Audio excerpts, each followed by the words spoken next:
Hello friends, welcome to movie meter. और आज के वीडियो में हम बात करेंगे द गिल्टी मूवी की।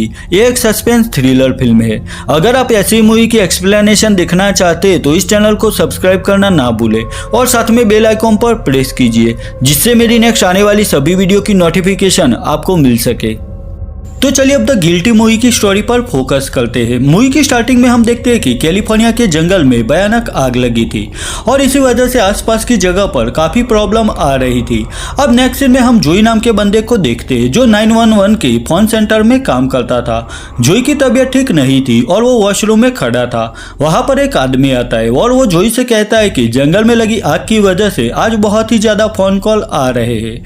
अब जोई अपनी डेस्क पर आता है, तब उसे कॉल आता है और वो आदमी जोई से कहता है कि मुझे मदद चाहिए, मुझे कुछ भी नहीं दिखाई दे रहा तो मुझे एम्बुलेंस चाहिए। जोई इस आदमी से पूछता है कि क्या तुमने ड्रग्स ली है, तो वो आदमी हाँ कहता है। तब जोई से कहता है कि ड्रग्स लेकर तुमने गलती की है, पर फिर भी मैं वहां पर पुलिस और एम्बुलेंस भेज दूंगा। अब जोया नाम की रिपोर्टर जोई को कॉल करती है और वो जोई को उसके केस के बारे में पूछने लगती है। तब जोई गुस्से में आकर जोया से कहता है कि आज के बाद मुझे कॉल मत करना। अब वहां पर जोई की बॉस सार्जेंट डेनिस जोई को प्राइवेट कॉल पर बात करने से मना करती है। जोई नेक्स्ट कॉल उठाता है तो एक आदमी जोई से कहता है कि मेरे घर में आग लगी है। तब जोई फायर डिपार्टमेंट से उस आदमी की बात करवाता है। अब जोई को एक और कॉल आता है जिसमें एलेक्स नाम का आदमी कहता है कि एक लड़की ने मुझे लूट लिया है। तो जोई एलेक्स से पूछता है कि लड़की ने तुम्हें कैसे लूटा। तो एलेक्स कहता है कि वो लड़की मेरे कार में आ गई थी और वो लड़की काफी खूबसूरत थी। इससे जोई समझ जाता है कि वो लड़की जरूर एक प्रोस्टिट्यूट होगी। अब जोई एलेक्स से कहता है कि मैं पुलिस वालों से इस बारे में बात करके तुम्हें कॉल बैक करूंगा। अब जोई कॉल करता है जिसमें उसकी बात सार्जेंट बिल से होती है। बिल भी जोई की आवाज पहचान लेता है क्योंकि जोई भी पहले पुलिस वालों के साथ काम किया करता था। जोई ने एक दिन एक लड़के को चोरी के इल्जाम पर मार दिया था जिससे जोई पर केस चल रहा था और इसी वजह से जब तक जोई पर केस चल रहा है तब तक उसे 911 के फोन डिपार्टमेंट में काम दिया गया था। जोई बिल से कहता है कि फोन डिपार्टमेंट में बैठे रहने का काम बोरिंग है और कल जोई के केस की लास्ट डेट थी और फिर वो बेगुनाह साबित होकर फिर से पुलिस डिपार्टमेंट में काम कर पाएगा। जोई बिल को एलेक्स की डिटेल देता है और उसकी मदद के लिए किसी को भेजने के लिए कहता है। अब जोई एलेक्स को कॉल करके बताता है कि जल्दी पुलिस तुम्हारे पास आ जाएगी। अब जोई अपने मोबाइल से अपनी वाइफ को कॉल करता है। दरअसल जोई अपनी बेटी से बात करना चाहता था पर कॉल वॉइस मेल पर चला जाता है। जब जोई पर उस लड़के को मारने का केस चला था तब उसकी वाइफ ने उसे छोड़ दिया था।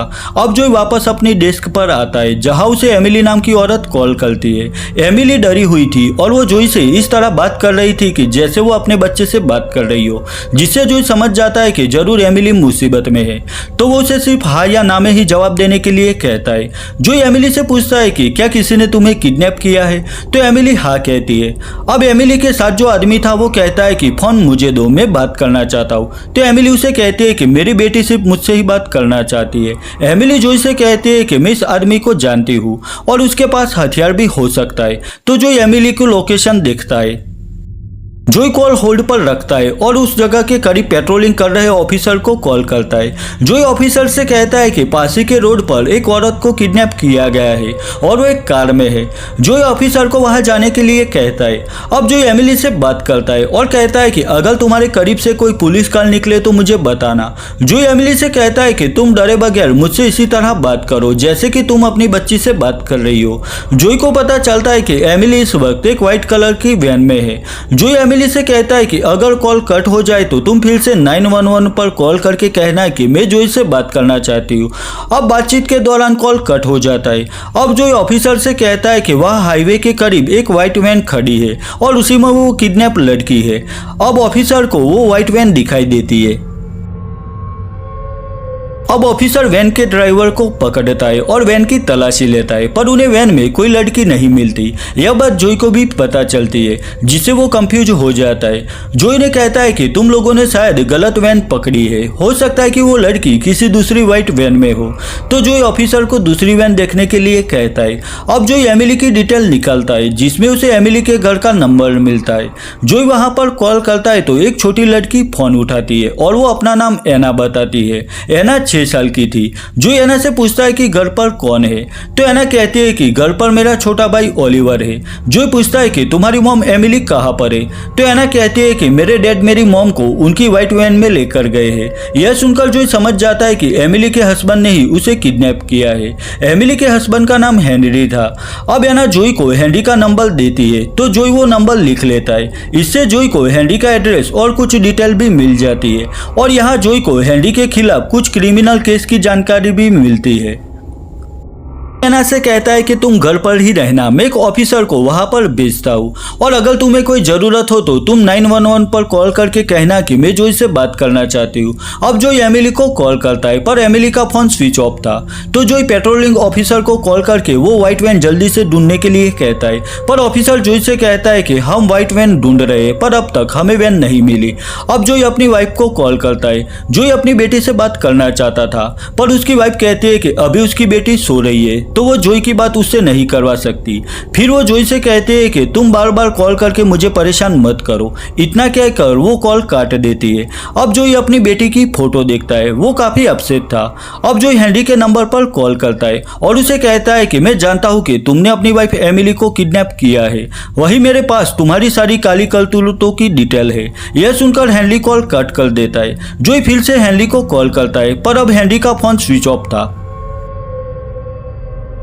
अब जोई अपने फ्रेंड रिक को कॉल करता है। जोई रिक से पूछता है कि क्या कल तुम कोर्ट में आओगे, तो रिक हाँ कहता है। दरअसल रिक और जोई साथ में काम करते थे और जब जोई ने चोरी कर लाए लड़के पर गोली चलाई थी तब रिक भी वहीं पर था और रिक गवाही देने वाला था कि जोई ने सेल्फ डिफेंस में गोली चलाई थी क्योंकि वो लड़का उन्हें मारने वाला था।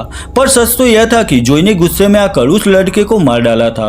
अब जोई रिक को एक काम करने के लिए कहता है, वो उसे हेनरी के घर जाकर सब चेक करने के लिए कहता है, तो रिक जोई की बात मान लेता है। अब एना 911 पर कॉल करती है और वो जोई से बात करना चाहती थी।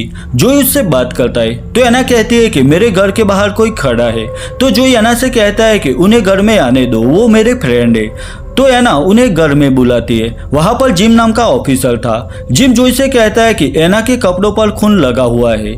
अब जिम एना के घर में सब चेक कर रहा था। उसे वहां पर कई जगह पर खून के धब्बे के निशान दिखाई देते हैं। अब जिम ओलिवर के पास आता है और वो फौरन एम्बुलेंस को कॉल करता है। इससे जोई भी वरीड हो जाता है। वो जिम को ओलिवर के बारे में पूछने लगता है पर कॉल कट हो जाता है। अब जोई हेनरी को कॉल करता है और उसे कहता है कि तुमने क्या किया है वो मैं जानता हूँ और इसकी सजा तुम्हें जरूर मिलेगी, मैं तुम्हें जेल भेज कर ही रहूंगा। पर हेनरी जोई से कहता है कि वो मेरी गलती नहीं थी। हेनरी जोई से कहता है कि मुझे फिर से कॉल मत करना और यहाँ हेनरी फोन कट कर देता है। जोई फिर से हेनरी को कॉल करता है पर नंबर स्विच ऑफ आ रहा था। अब रिक भी जोई को कॉल करता है और कहता है कि मैं हेनरी के घर पर हूँ और घर का दरवाजा भी खुला था, यहाँ पर कोई नहीं है। तो जोई उसे ठीक से चेक करने के लिए कहता है। जोई रिक से कहता है कि हेनरी ने अपनी वाइफ को किडनैप किया है और शायद अपने छोटे बच्चे को भी मार दिया है। तो वो रिक को सब ठीक से चेक करने के लिए कहता है। जोई पर एमिली का कॉल आता है। जोई एमिली से कहता है कि तुम्हें वैन की हैंड ब्रेक खींचनी होगी जिससे वैन रुक जाएगी। एमिली हैंड ब्रेक खींचती है जिससे वैन वहीं पर रुक जाती है। वहाँ कॉल भी कट हो जाता है। जोई एमिली को कॉल करता है पर कॉल नहीं लग रहा था। अब एमिली जोई को कॉल करती है और कहती है कि मैं वैन के पीछे बंद हूँ, मैंने हैंड ब्रेक खींची तो हेनरी ने मुझे वैन की पीछे की साइड में डाल दिया। अब जोई पेट्रोलिंग ऑफिसर को उस व्हाइट वैन की लोकेशन बताता है और जल्दी वहाँ पहुँचकर एमिली की मदद करने के लिए कहता है।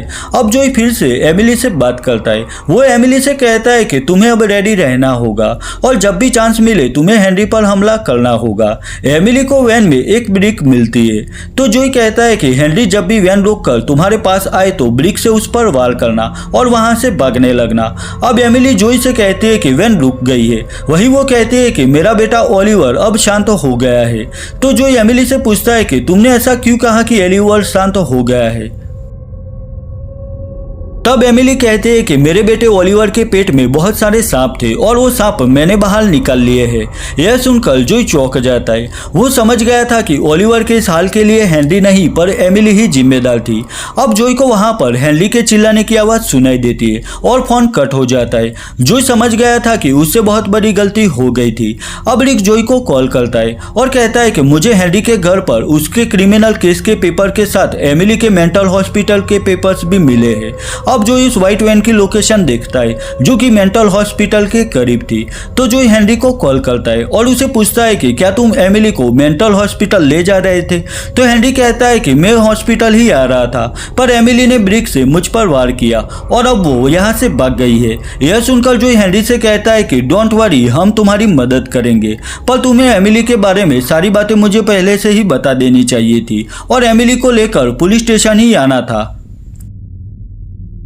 हेनरी कहता है कि एमिली ने हमारे बेटे ओलिवर को शायद मार दिया है और मुझे भी कुछ समझ में नहीं आ रहा था, इसलिए मैं उसे हॉस्पिटल लेकर आ रहा था। वही एमिली ने अपनी मेंटल प्रॉब्लम की वजह से ओलिवर को मार दिया है। इस बात से हेनरी दुखी था, साथ ही जोई भी इस बात से अपसेट था। जोई हेनरी को शांत रहने के लिए कहता है और उसे अपनी बेटी एना के पास जाने के लिए कहता है। जोई हेनरी से कहता है कि तुम्हारे घर एक ऑफिसर भी है जिसे मैंने ही वहां पर भेजा था। हेनरी भी जोई से कहता है कि एमिली की दिमागी हालत ठीक नहीं है और वो नहीं जानती कि उसने ओलिवर के साथ क्या किया है। अब हेनरी अपनी बेटी एना के पास जाने के लिए निकलता है।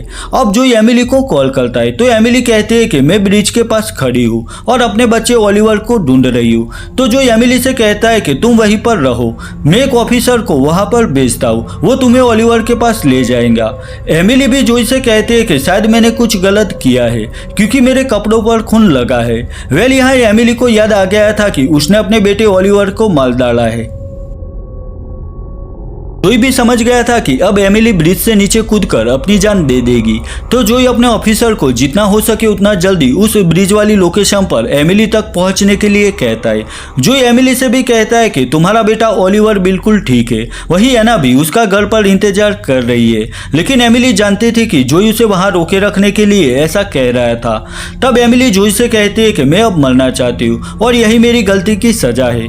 तब जोई एमिली से कहता है कि मैंने एक लड़के को गुस्से में आकर मार डाला था। वो एक मामूली चोर था और उसने कुछ गलत नहीं किया था, पर मैं अपने गुस्से पर कंट्रोल नहीं कर पाया और उस लड़के को मैंने बिना वजह मार डाला और आज तक जोई उस हादसे की वजह से दुखी था। जोई एमिली से कहता है कि मैं तुम्हें मरने नहीं दूंगा। एमिली भी जोई से पूछती है कि तुमने जिस लड़के को मारा उसके पेट में भी सांप थे।